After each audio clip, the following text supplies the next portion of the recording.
Well, Steve, we're very excited to have an incredible guest. No stranger to daytime, but no stranger to lots of other cool freaking things. No stranger to TV at all. My gosh. I know, right? I looked at her IMDb and I'm like, oh my goodness, this is crazy.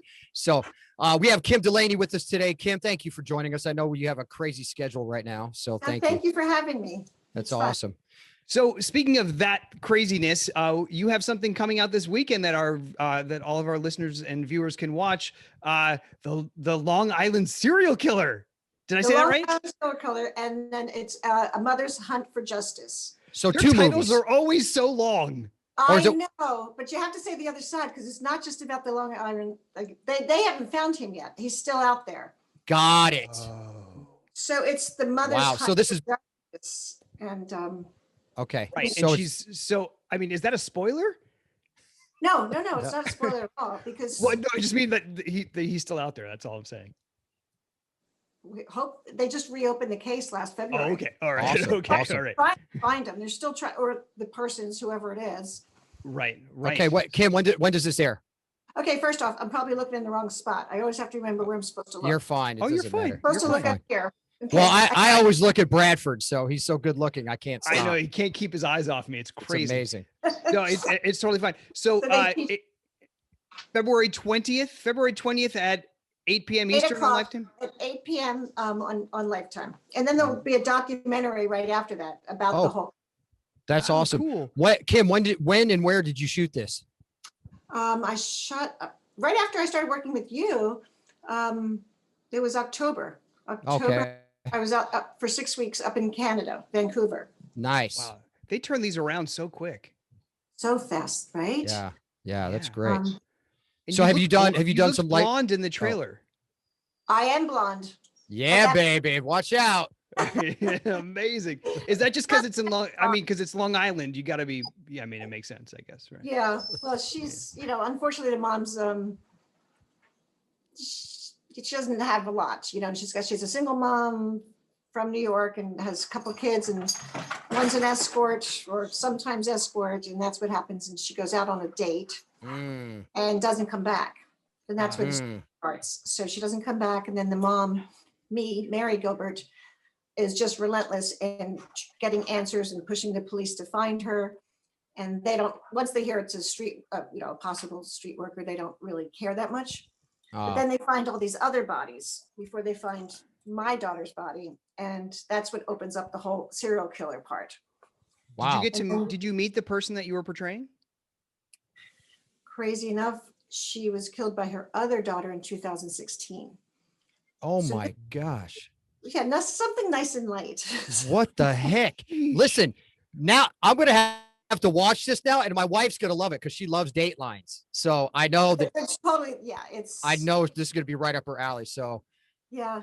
Despite she had a couple of daughters. One daughter got killed and the other daughter killed her in 2016. So I did not get a chance to meet her. I just did a ton of research and talked to, police officers and cops I knew back in Long Island. And at that point, they weren't helping as much because once they found out you're an escort, sure, right, it wasn't top priority.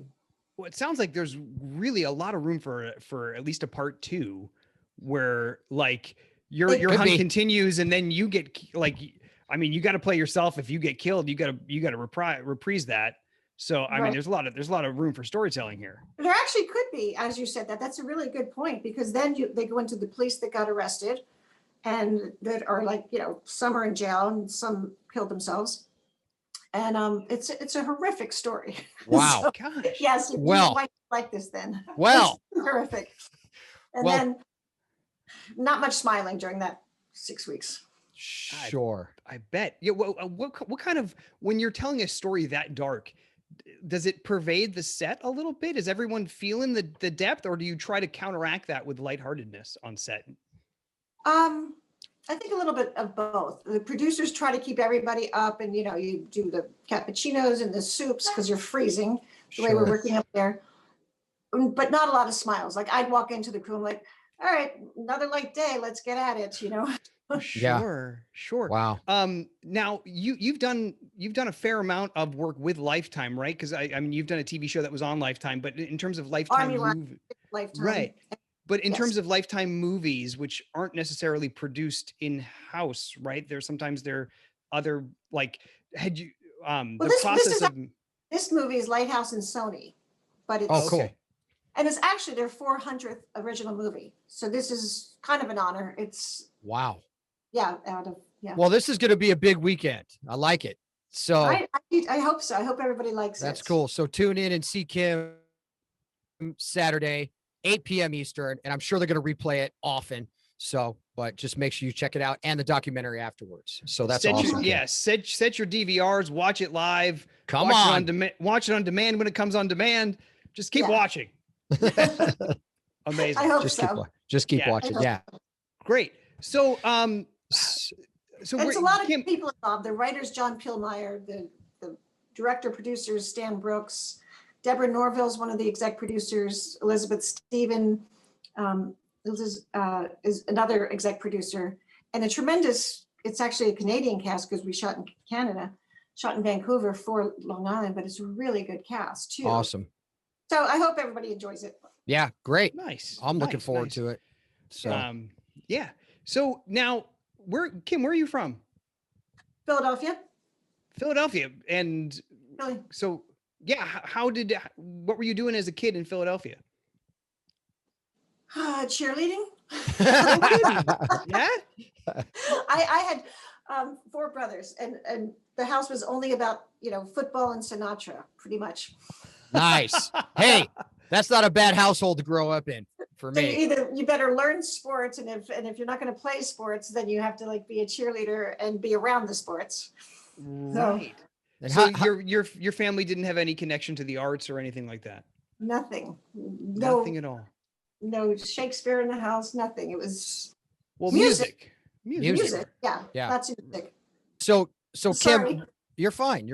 So how did the arts creep into you? How did you become interested in acting or performing? Did it start with acting first, or was it singing? It was nothing. I was in high school. My father didn't graduate high school.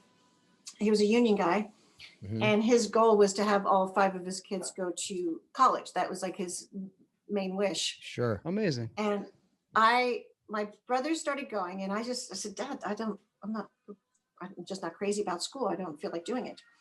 So then he came home from work one day and he goes, well, how about being a court reporter? I just saw somebody and I think they make pretty good money. So at first, during my senior year of high school, I took court reporting lessons. And then, it always starts with a guy, right? So then I met a guy. Sure. That's how my whole life unfolded. Chasing guys. Guy or a girl. Yeah. It always does. And this guy saw me in Atlantic City because it's close to Philly, and the casinos were just opening, or maybe were just open. And he was like, he kind of like pulled me out of a crowd. I was with my cousins, and he said, you should model. Oh, man. So it had nothing to do with the arts still. It was casinos. It was, it was that world. Yeah. And so I started modeling in Philly. And then from there, I started taking the train up to New York and started modeling. And then I met some woman that worked with Elite. That's where I was modeling, and Davy in Littlefield. And she said, you need to take some acting lessons. She would get the girls that she thought could be commercial people or actors. And we were called Davy and Stable because she had amazing girls like Andy McDowell and Patty Hansen and Julia Phillips. I mean, and she said, Kim, you need to go to acting class. And I said, give me the 3 best names. So she gave me Bill Esper, and I forgot the other 2 names because I just went to the top name. Mm-hmm. Sure. And I went to meet with him, and he turned me down. And he says, you need to go out and live a little bit. You're only 17. You need to go out and live in order to do this. And I went downstairs. It was on 7th Avenue. And I just walked down this, and I just started crying. I went back up there. I said, Bill, you don't know my life right now. Let me give you a little bit about my life. So he listened to me, and then he goes, okay, I'll tell you what, if you can get through Joanne's that was Joanne Barron at the time. If you can get through her first year, I'll take you my second year. Long story for this. Within like my third audition, I had all my children, and that's how I got into it. It had nothing to do with. Wow, that's amazing. You say your third audition. So how long was that into the year with it was his... all the first. Everything happened the first year. Wow. And then when I was doing all my children, I was so nervous to get to class with Bill, because we had class on Wednesdays and Saturdays. And if you didn't get there, like I just got brought in, and everybody at work going, Kim, what are you so worried about? You're already working. I'm like, no, you have to understand. I have to get there. I promised him. Wow. So that's how I got into it. It was nothing, and then after that, one of my brothers followed me, my older brother. He came up to New York and lived with me for a while. He was getting his law degree, then he got his master's at NYU. So then he lived with me. Then my other brother came up, and I was working for ABC with all my children at that point. And then he met a bunch of people, and he started working in sports. So all of a sudden my whole family got into different parts of the business, but this is how it happened. Like there was So that's awesome. At what point did you stop saying "use guys"? When I first started modeling, actually, because I used to practice in my basement, and my brothers would tease me, like saying water and the way we used to talk.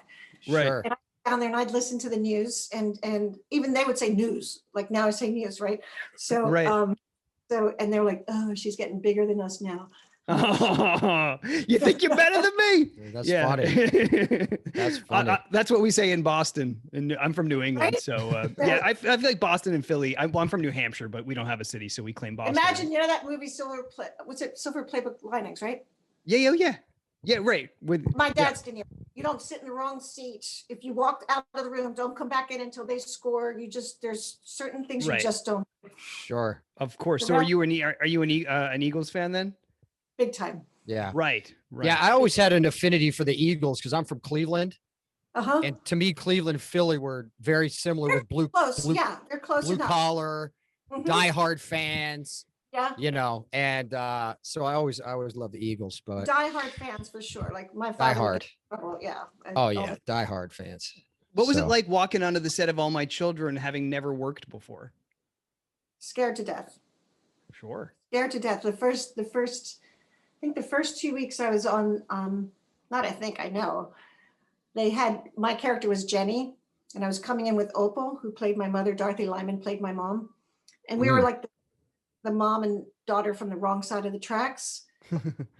We're coming in, and I had no idea. Like I had this thing in my throat where I couldn't talk. I had to cough, and I had tears in my eyes. I didn't know that you could actually stop a take and say, I need some water.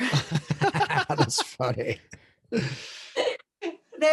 the crew was really good to me, because I was, like I said, really young, and I would jump up and down the seat, on the sofas and stuff once I got off the bus, and they couldn't keep me in camera. And they stayed with me like for 2 different lunch times. The entire time they're like, all right, sweetheart, we're going to show you how to have the same energy and sit so we can follow you. Right. Oh, right. So they taught me. So Kim, how long were you there for? A couple of years? 3 years. 3 years. And now they wanted me to stay longer. I was just talking to somebody about this earlier, because they're like, how could, all these things I did earlier today with the movie coming out. They're like, why would you only stay? You were like, everybody wanted you there. And I was young. I just wanted to try other stuff. Well, that turned out great, by the way.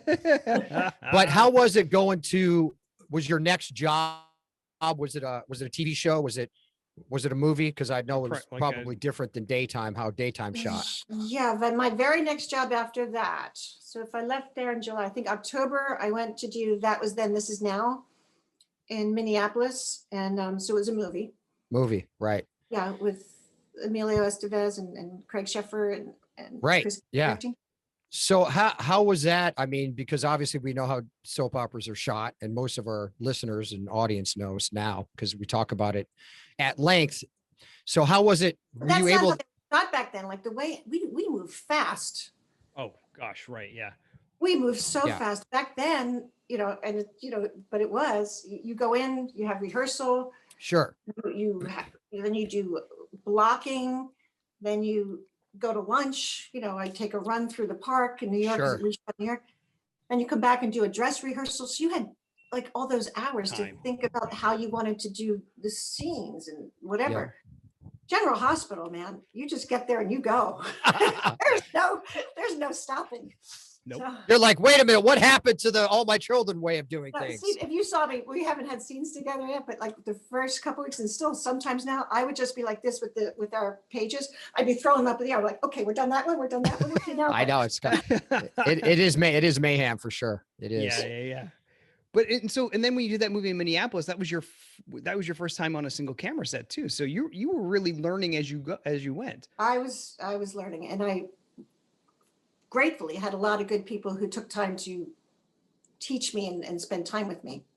Well, because I can imagine, learning on a daytime set, you have obviously those the as you said, the crew helped you, stay still so they could follow you. But following you on a single cam versus a multicam is different too. Like finding to contain yourself. Things that I taught on that I was taught through the years, which is invaluable, is for focus, right? For like when they're pulling focus. If I need to pace, they'll let me, if I just give them where I'm going to pace, and I'm not going to go forward of that line. If I'm just going to stay behind this line, they said, Kim will follow you wherever you go. We got you. Awesome. Just stay here. And then they look good, and I can do what I want, and everybody wins. Yeah, for sure. That's great. But that was, again, I've had good crews. Yeah. Well, it's amazing, because, if you've been on a set for long enough and you've been on so many shows that lasted, like when you get to the crew and you see people come in that don't have that initial reaction to take, to learn from the crew, and sometimes you have to be able regard the crew. That's what I've learned. You have to be able to, you're dancing together, and you need to know like how to dance. Well, and they help for sure. They can make you look good, or they can make you look bad if they want to. I'm sorry? They can make you look better, or they can make you look worse if they want to. If you're not helping them out, they will not be your friends. That's true. That's true, my friend. Yeah, right? For sure. Yeah, for sure. Especially on daytime. Now it's like, I don't like doing multiple takes. Like for me, you give me 1 or 2 takes, that's awesome. But if you have a really good emotional scene or whatever, and you get 1 take and the crew saves you, then you don't have to do it again. Right. So we all count on each other. So, yeah, it's amazing. It's amazing. So look, we're not going to get into your whole resume because you've done so many TV shows, and I know it's like crazy. It's just crazy. So don't judge me. One of my favorites was the OC. I know. Oh, no, that was really good. I know. It's a soap opera, and I watched it. Is great. No, but they were all great on. I've been fortunate with the people I get to work with. I have. Yeah, that was a fun show. It was a very fun show. I don't get hooked on many shows, and I don't know why that one I got hooked on, but Bradford still makes fun of me today. But you could relate fashion wise, hair wise. Oh, shut up. You could relate. Oh, whatever. Right. Whatever. I have one of my best friends, and his name's Judah, and he's never saw any of my other work.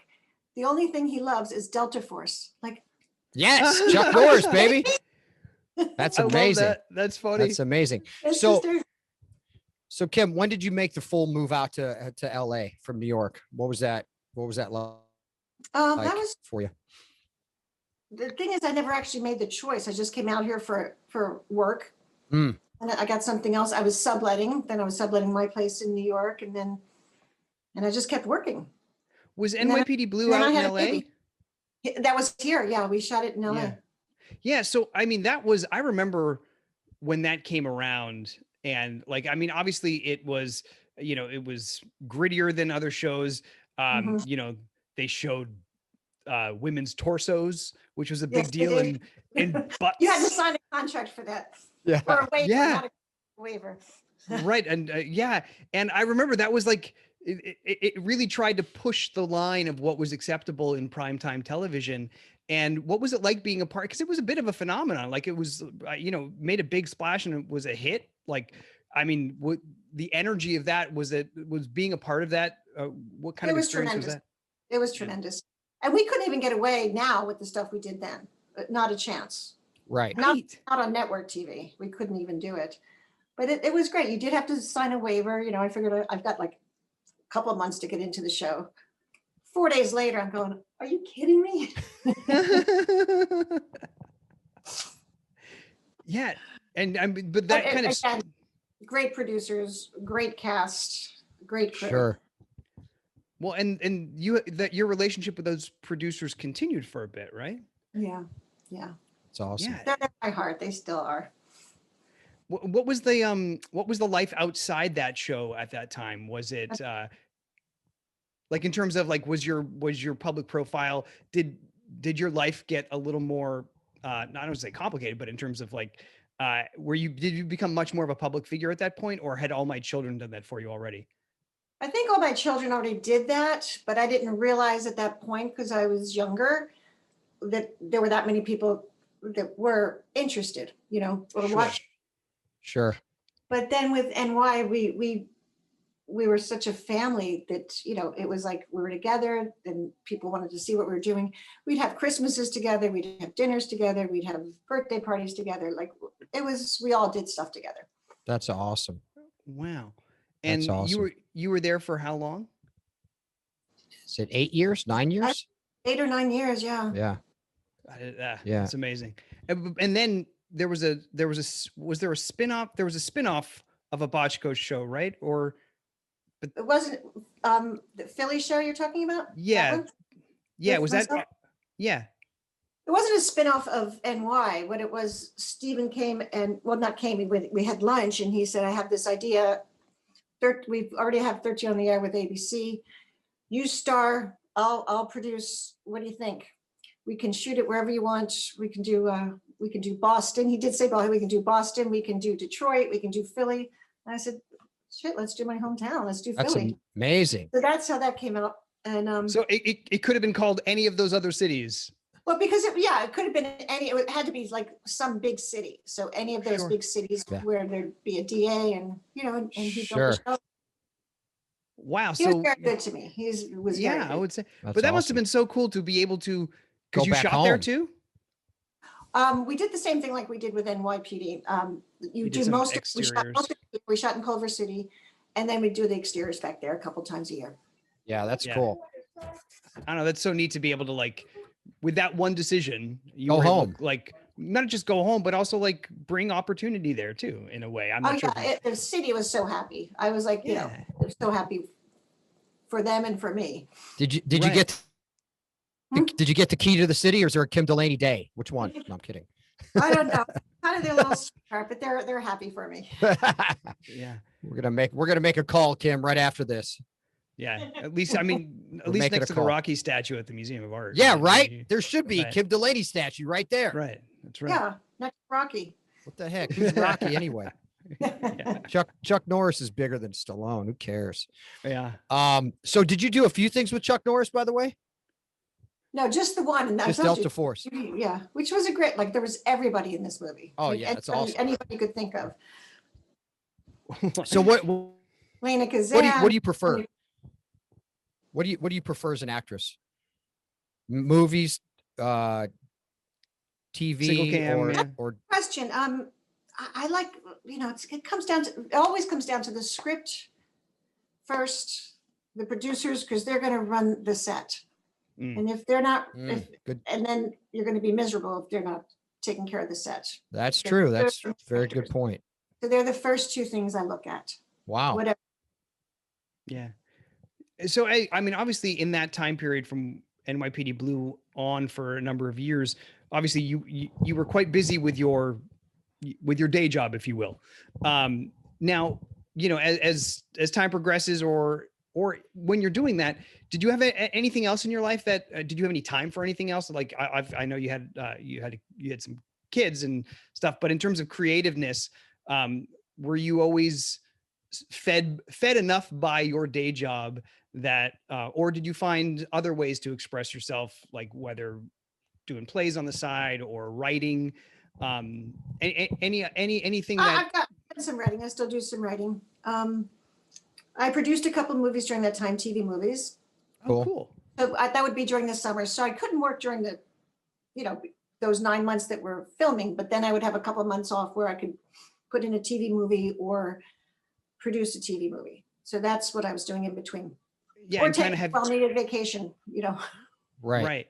But that's an amazing schedule where you can obviously do great work for 9 months, make good money, have, work, keep your public profile, but then you could probably almost have your pick.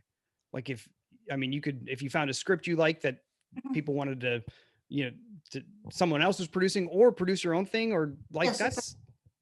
No, it was good. I mean, look, there's times when it's good and times when it's not. I've always said that Sure. about this. When it's good, it's great. And when it's not, it sucks. It goes. Yeah. So true. When it does suck, how do you manage? Friends, Pilates. Yeah. Yeah. Yeah. Just, Yeah. Friends, Friends, Pilates. reading, Yeah. you just have to keep it going, and you don't give up, I guess. You just go, okay, this is just the downtime right now.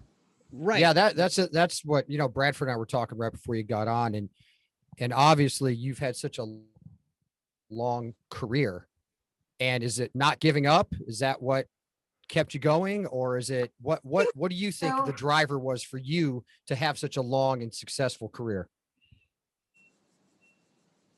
I think faith in what I do, and not love for what I do, and also that the people I've worked with, we like each other, and so it always comes back around. Yeah. If you're good. That's not awesome. good acting, but if you're good acting, but if you're a good person. That too. Yeah, that helps. For sure. It does help.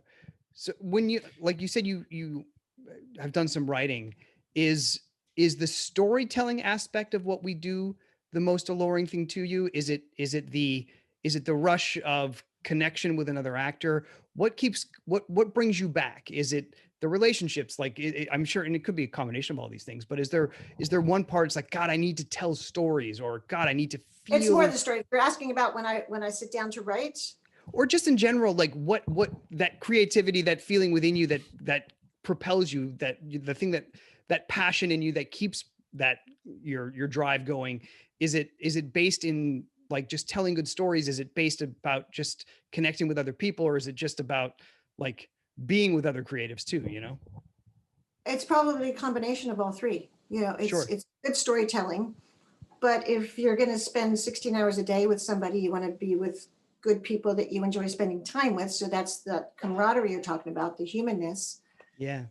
And then it's, what that story can offer somebody else. Right. Yeah. All right. So let's just talk about how this whole General Hospital thing came about.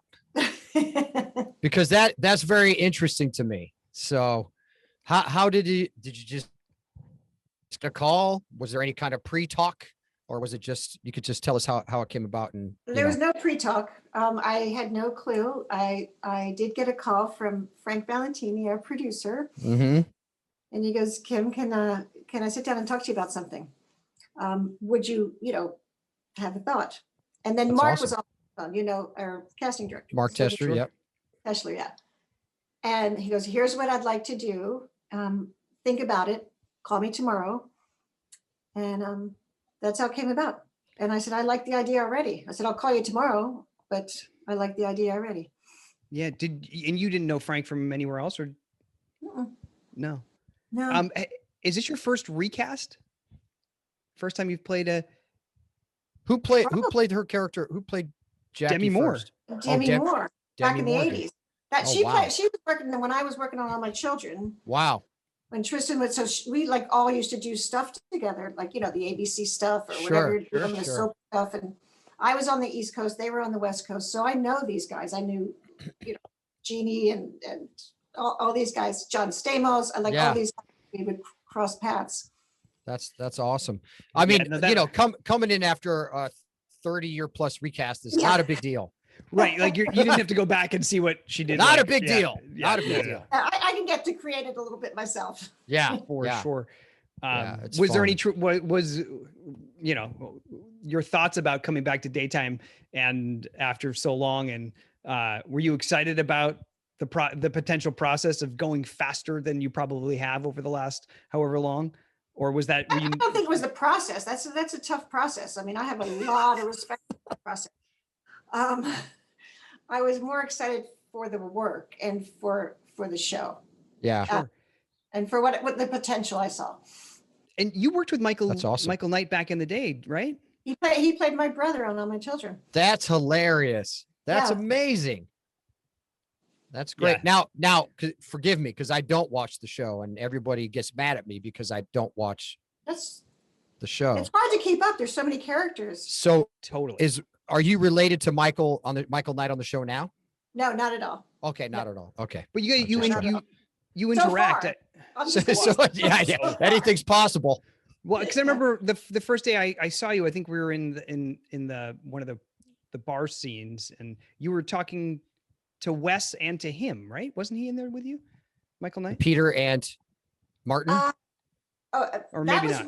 The first time, maybe one of the first times you saw. The first time I was on, it was Tristan and I'm trying to think who else. Maxie. Yeah, I came on, but there was a time where, yes, Wes was on, my brother, Ted Knight, he was on, Michael Knight, Ted. Michael Knight, Ted Knight, yeah. Same color hair now. Tad. Exactly. Ted, Tad. So that's awesome. I listen, I'm so happy that you're there because you're. No, what I mixed up was the name he played on All My Children was Tad. That's what I meant. Right. And I had to Tad. Oh yeah, no, we all know him as Tad too. I mean, Tad the cat. We still call him Tad. So yeah. Of course. It's awesome. Great. Yeah. So. Well, gosh, we feel so lucky and delighted that you're on the cast in GH with us. It's really cool. When someone comes in, you're like, okay, cool. And then you're so gracious to everybody and so nice. And it's just such a pleasure to have you and see you in the hallway at work. It's awesome. Thank you. And your character's name's Jackie, correct? Mm-hmm. Okay. Is Jackie single? Never mind. Just kidding. Anyway. Apparently she is now. I don't know if they just dropped into the middle of all this stuff. So awesome. Kim, we thank you so much for just hanging with us. And I have to say, everybody has been so welcome, so generous to me on the show. Yeah. I mean, that's one of the reasons I love it there. The crew is amazing. Mm-hmm. And like you said, without them, I wouldn't be able to do the great, stuff that we're able to do there because they always have my back and it's amazing. That's so nice. Yeah, you're right. To go at the speed we do and to kind of do the jump off the cliff as we do in every moment. If you don't have that trust, it is a trust. Totally. I had to get one of the guys the other day when I was working yesterday.